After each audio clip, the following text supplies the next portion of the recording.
പാലക്കാട് പോത്തുണ്ടി സജിത കൊലക്കേസിൽ ശിക്ഷാവിധി ഇന്നാണ്. Palakkad additional sessions കോടതിയാണ് ശിക്ഷ വിധിക്കുന്നത്. ചിന്താമരയ്ക്ക് പരമാവധി ശിക്ഷ നൽകണമെന്നാണ് പ്രോസിക്യൂഷൻ വാദം.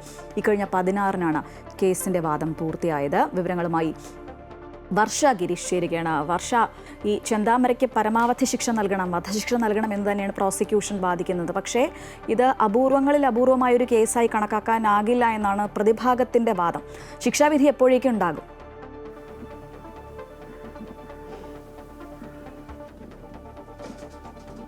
ശ്രീജ, ഇന്ന് ഉച്ചയ്ക്ക് മുമ്പ് തന്നെ ശിക്ഷാവിധി ഉണ്ടാകുമെന്നാണ് പ്രതീക്ഷിക്കുന്നത്.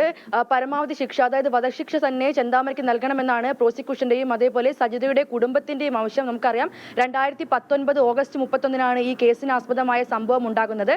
തന്റെ ഭാര്യയും മകളും തന്നെ വിട്ടുപോകാൻ കാരണം അയൽവാസിയായ സ്ത്രീയാണെന്ന് മന്ത്രവാദി പറഞ്ഞതിനെ തുടർന്നാണ് ചെന്താമര സജിതയെ കൊലപ്പെടുത്തുന്നത്. സജിതയെ വീട്ടിൽ കയറി വെട്ടി കൊലപ്പെടുത്തുകയായിരുന്നു. ആരുമില്ലാത്ത സമയത്തായിരുന്നു കൊലപാതകം നടന്നത്. ശേഷം ചെന്താമരയുടെ വസ്ത്രത്തിന്റെ ഭാഗവും അതേപോലെ ചെന്താമരയുടെ ചോര പൊതിഞ്ഞ കാൽപ്പാടുകളുമാണ് കേസിൽ നിർണായകമായത്. അങ്ങനെ 2 ദിവസത്തിന് ശേഷമാണ് ഒളിവിൽ പോയ ചെന്താമരയെ പോലീസ് പിടികൂടിയത്.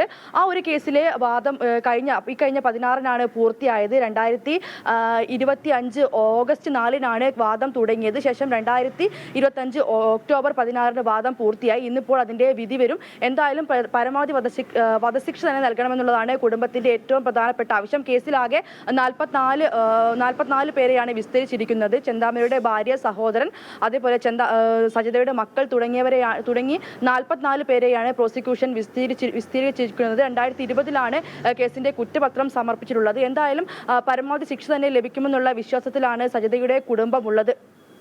അതോടൊപ്പം എടുത്തു പറയേണ്ട മറ്റൊരു പ്രധാനപ്പെട്ട കാര്യം ഇരട്ട കൊലപാതകമാണ്. 2025 ജനുവരി 27-നാണ് ഈ ഒരു കൊലപാതകം നടന്നത്. അതായത് സജിതയുടെ കേസിൽ ജാമ്യത്തിലിറങ്ങിയ ചെന്താമര സജിതയുടെ ഭർത്താവിനെയും മാതാവിനെയും കൊലപ്പെടുത്തുകയായിരുന്നു. ഈ കേസും നിലവിലുണ്ട്. ഇതിൽ ചെന്താമര റിമാൻഡിലാണ്. പക്ഷേ ഈ കേസുമായി ഇതിനെ താരതമ്യം ചെയ്യേണ്ടതില്ല എന്നുള്ളതാണ് പ്രതിവാദം വക്കീലിന്റെ ആവശ്യം. ഇത് അപൂർവങ്ങളിൽ അപൂർവമായിട്ടുള്ള ഒരു കേസല്ല എന്നും പ്രതിഭാഗം വാദിക്കുന്നുണ്ട്. അതേപോലെ തന്നെ ചെന്താമര മുമ്പ് ഒരു ക്രിമിനൽ കേസുകളിലും പ്രതിയല്ല എന്നുള്ള കാര്യം കൂടി ചൂണ്ടിക്കാണിച്ചായിരുന്നു പ്രതിവാദം വക്കീൽ വാദം നിരത്തിയത്. പക്ഷെ അതൊന്നും കോടതി അംഗീകരിച്ചില്ല. പ്രധാനമായും ചെന്താമരയ്ക്കെതിരെ ചുമത്തിയ കുറ്റം കൊലപാതകം, അതേപോലെ തെളിവ് നശിപ്പിക്കൽ, വീട്ടിൽ അതിക്രമിച്ചു കയറി തുടങ്ങിയ കുറ്റങ്ങളാണ് ചെന്താമരയ്ക്കെതിരെ കോടതി വിധിച്ചിട്ടുള്ളത്. എന്തായാലും ശിക്ഷ ഇന്ന് ഉച്ചയ്ക്ക് മുമ്പ് തന്നെ ഉണ്ടാകുമെന്നാണ് പ്രതീക്ഷിക്കുന്നത്.